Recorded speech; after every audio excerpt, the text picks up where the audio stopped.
कहानी सजा क्योंकि एक बच्चे ने अपनी माँ की कोख में आत्महत्या। दोस्तों, आज मैं आपको एक ऐसी कहानी सुनाने जा रही हूँ जिसे सुनकर यकीनन आप रो दोगे।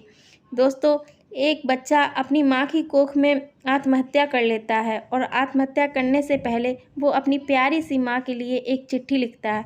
आइए देखते हैं क्या लिखता है। प्यारी माँ, मुझे पता है मेरे जन्म को लेकर आपके मन में कितना उत्साह, रोमांच व उत्सुकता है। दरअसल हर महिला की यही स्थिति होती है जब उसे मातृत्व का अकथनीय सुख प्राप्त होने की घड़ी नसीब होती है। विधाता के अद्भुत सृजन को देख वह गदगद होती रहती है। बेशक 9 महीने का लंबा समय उसने काफ़ी तकलीफ़ें सहकर बिताया होता है। उसे असहनीय प्रसव पीड़ा भी झेलनी पड़ती है, लेकिन परिणाम स्वरूप विधाता की अनुपम अद्भुत कृति पाकर वह सारी पीड़ा, दुख, तकलीफ पल भर में भूल जाती है। और फिर जब शिशु पुत्र हो तब तो उसकी प्रसन्नता का ठिकाना ही नहीं रहता। उसे लगता है उसके भाग्य खुल गए हैं, सारे जहाँ के सुख उसे प्राप्त हो गए हैं, हर ओर आनंद ही आनंद है, कहीं कोई दुख नहीं। मानो जीवन सार्थक हो गया पुत्र रत्न प्राप्त करके। मेरे जन्म को अभी कुछ समय बाकी है, लेकिन तुम तो खुशी से बौराई हुई हो, कारण तुम्हारा पहली बार मातृत्व सुख प्राप्त करना नहीं है। वह सुख तो तुम 3 बार प्राप्त कर चुकी हो, लेकिन उसे तुम सुख मानती ही कहाँ हो। तीनों बार लड़की पैदा करके कौन माँ स्वयं को सुखी मानने का नाटक कर सकती है। फिर हमारे यहाँ तो पुत्र न होने पर माँ बाप को मोक्ष प्राप्त नहीं होता, परलोक नहीं सुधरता। जब तक उनकी चिता को उनका पुत्र अग्नि ना दे, उन्हें कैसे सद्गति प्राप्त होगी, उनकी आत्मा को कैसे शांति मिलेगी। यही तो सब कहते हैं, और तुम भी तो कहती थी। तभी तो 3 बेटियों के बाद पुत्र होने के मोह में तुमने एक एक करके 3 कन्या भ्रूणों की हत्या करवा दी थी। पहली भ्रूण हत्या के बाद तुमने राहत की सांस ली थी, चलो छुटकारा मिला मुसीबत से। बेटी को तुम भी तो मुसीबत ही समझती थी। तुम्हारी सहेली तनुजा ने कहा भी था, तेरी बेटियां कितनी गुड़ी, सुंदर और समझदार हैं, तुझे इनकी चिंता होनी ही चाहिए। आज के ज़माने में 3 बच्चे भी ज़्यादा हैं, फिर क्यों लड़के की चाह में परिवार असंतुलित कर रही हो। लेकिन तुम्हें उसकी बातें पसंद नहीं आई थी। टका सा जवाब दिया था, अगर तेरे घर पुत्र ना होता तो तुझे मेरी तकलीफ़ का अंदाज़ा होता। तेरे तो दोनों बेटे हैं, तुझे क्या पता कि लड़की की माँ होना, वह भी 3-3 लड़कियों की, कितना तकलीफ़ दे होता है। ममता का हिलोरे खाता सागर एकदम शांत होने लगा था। सारी रंगीन कल्पनाएं दम तोड़ने लगी थीं। जब एक के बाद एक लड़की पैदा होती है, लड़की की चाह में लंबा इंतजार करने के बाद जब लड़की गोद में आती है तो लगता है किसी ने ठग लिया है। नहीं, तू नहीं समझ सकती मेरी व्यथा को। दूसरी भ्रूण हत्या करवाने के बाद तुम उदास हो गई थीं। घर आकर पापा के कंधे पर सिर रखकर फपक कर रो पड़ी थीं। कब तक कि हम लड़कियों की हत्याएं करवाते रहेंगे? क्या हम इतने बदकिस्मत हैं कि एक बेटे का मुख नहीं देख सकते? पापा ने धीरज बंधाते हुए कहा था, उस पर भरोसा रखो, उसके घर देर है पर अंधेर नहीं। हमारे घर बेटा जरूर पैदा होगा। बेटी की चाह में तुम इतनी बौरा गई कि विवेक बुद्धि ताक पर रख बाबाओं ओझाओं से झाड़ फूक, गड़े ताबीज बनवाने लगी। तीर्थ यात्रा, पूजा पाठ, मिन्नतें, मनौतियाँ सभी कुछ आजमा डाला तुमने। यहाँ तक कि किसी के कहने पर पुत्र होने की शर्तिया दवा भी मंगाकर खा ली थी। इस दवा को गाय के दूध के साथ गर्भ धारण के 6 से 8 सप्ताह के भीतर खाने की हिदायत दी गई थी। तुमने दिशा निर्देशों का पालन करते हुए दवा खा ली। कितनी भोली नासमझ हो माँ। तुम भी ये भी नहीं जानती कि बच्चे के लिंग का निर्धारण तो पहले दिन ही जब स्त्री पुरुष के बीज मिलते हैं तभी हो जाता है। दवा खाने के बाद तुम काफ़ी तनाव मुक्त हो गई थी, क्योंकि जिसने तुम्हें यह नुस्खा बताया था उसके अनुसार शर्तिया लड़का ही होता है। जब तुम दिन रात उठते बैठते पुत्र पैदा होने के सपने ही देखती रहती थी, यहाँ तक कि बेटे के लिए कपड़े खिलौने भी खरीदने शुरू कर दिए थे तुमने। तीनों बेटियां समझदार हो चुकी थी, बड़ी 15 की तथा दोनों छोटी भी 13 व 10 की हो गई थी। तुम्हारे बदलते व्यवहार से वे भी परेशान थी। तुम अक्सर ही कह उठती थीं, जब तुम्हारा छोटा भाई आएगा तब ये करेंगे वो करेंगे, उसके कपड़े खिलौनों के लिए नई अलमारी खरीदेंगे, उसके नामकरण पर बड़ी पार्टी का आयोजन करेंगे, उसके जन्मदिन पर शहर की सबसे अच्छी बेकरी से बढ़िया केक मंगवाएंगे। छोटी बेटू कोतवाल की मुद्रा में सारी बातें सुनती और फिर पूछ बैठती, माँ तो हमारा जन्मदिन क्यों नहीं मनाती हो? तुम हताश और क्रोध से उल पड़ती। एक होती तो उसका मनाती भी। यहाँ तो 3-3 की कतार लगी है, किसका मनाऊं किसका छोड़ूं। एक बार बड़ी बेटी ने गुस्से में कह ही डाला, लड़कियों से इतना क्यों चिढ़ती हो माँ? आखिर तुम भी तो लड़की ही हो ना। तब तुमने उसे कितना बुरा भला कहा था, केवल हाथ उठाने की कमी रह गई थी। उसके पश्चात बेटियां भी फूट फूट कर रोई थीं, और तुम भी। तुम अपनी बदकिस्मती पर रो रही थी, और बेटा पैदा ना होने पर, और बेटियां अपनी उपेक्षा पर, तुम्हारे पक्षपातपूर्ण रवैये पर, जो बेटा होने से पहले ही आरंभ हो गया था। तनुजा को जब पता चला कि इस बार तुमने भ्रूण परीक्षण नहीं करवाया है क्योंकि पुत्र रत्न की दवा तुम खा चुकी हो, तो उसने तुम्हें कितना फटकारा था। कितनी बेवकूफ़ हो। अगर दवा खाने से पुत्र पैदा होने लगे फिर तो सभी मनपसंद औलाद प्राप्त कर लेंगे। दुनिया की आबादी का संतुलन ही गड़बड़ा जाएगा। जब मूर्खता कर ही बैठी हो तो अब भ्रूण परीक्षण जल्दी से करवा लो। कहीं देर हो गई तो पछताना ना पड़ जाए। तुम बुरी तरह घबरा गई थी। कहाँ तो दिन रात बेटे के सपने देखने में मग्न रहती थी, और कहाँ तनुजा ने संशय में डालकर सारे सपने बिखेर दिए थे। तनुजा के साथ ही तुम उसी दिन डॉक्टर के पास दौड़ी थी। जब डॉक्टर ने बताया तुम्हारे गर्भ में पुत्र नहीं बल्कि पुत्री है, तो तुम्हें गस आ गया था। आंखों में अविरल अश्रुधारा बह निकली। डॉक्टर ने भी यह स्पष्ट कर दिया कि समय अधिक बीत जाने के कारण अब गर्भपात नहीं किया जा सकता।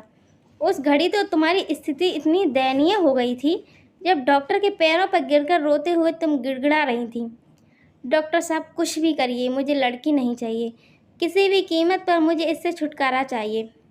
फिर तुम्हारी तथा पापा की स्वीकृति पर डॉक्टर ने खतरनाक कदम उठाया था। लड़की को इंजेक्शन देकर पहले मारा, फिर प्रसव क्रिया द्वारा उस मरी बच्ची को बाहर निकाला। बाहर निकालने के लिए भी उसके अंगों को काटना छाटना पड़ा था। कितनी क्रूर हो गई थी तुम और तुम्हारी ममता। 2-3 दिन तुम्हें अस्पताल रहना पड़ा था। बड़ी बेटी को सारी बात समझ आ गई थी। तुम्हारे प्रति दया या तरस के स्थान पर उसके मन में घृणा के भाव पैदा हो गए थे। तभी तो उसने कितनी हिकारत से तुम्हें देखा था। तुम उसकी नज़रों का सामना नहीं कर पाई थी। चुपचाप आंखें बंद कर मुंह फेर लिया था। सहज होने के पश्चात कई बार तुमने फैसला किया कि अब कोई चांस नहीं लोगी। 3-3 बेटियों की हत्या की अपराधिन बनने के बाद तुम डरने लगी थी। अगर फिर लड़की हो गई तो इसी कसमकस में 2 साल बीत गए थे। बेटियां फिर से तुमसे जुड़ने लगी थी, कदाचित यह मानकर कि अब तुम परिवार बढ़ाने की बजाय पुत्र के मोह को त्याग कर लड़कियों पर ही समुचित ध्यान दोगी। पर पता नहीं विधाता भी क्या क्या खेल रचाते हैं। उन्होंने तुम्हें इतनी प्यारी गुड़ी समझदार बेटियां दी, लेकिन स्वयं को गर्वित महसूस करने के स्थान पर तुम तो अपने को सबसे बदनसीब मानती थी। विधाता से सदा शिकायत करती तुम्हें कि उसने तुम्हें पुत्र सुख से वंचित रखकर तुम्हारे साथ बड़ा अन्याय किया है। फिर पता नहीं कैसे तुम्हारी कोख में मेरा अवतरण हो गया। अब तुम्हें मेरी उपस्थिति का एहसास हुआ तो तुम तनुजा के पास दौड़ी। दोनों मिलकर डॉक्टर के पास गए, और भ्रूण परीक्षण के बाद जब डॉक्टर ने कहा बधाई हो, इस बार आपकी मुराद पूरी हो गई है, शिशु लड़का है, तो मारी खुशी की तुम रो पड़ी थी। सही होने पर दोबारा पूछा तुमने, डॉक्टर साहब ठीक से देखा ना आपने, लड़का ही है ना? डॉक्टर मुस्कुरा दिया, और उसकी स्वीकृति पर तुम तनुजा के गले से लिपट गई थी। कंठ अवरुद्ध हो गया था, कुछ बोल ही नहीं पा रही थी। लगभग 20 वर्षों की तुम्हारी लालसा अभिलाषा पूर्ण होने जा रही थी। पल भर में ही तुम्हारी विधाता से की गई तमाम शिकायतें आभार में परिवर्तित हो गई थीं। तनुजा ने भी बधाई देते हुए तुम्हारी पीठ थपथपाई थी।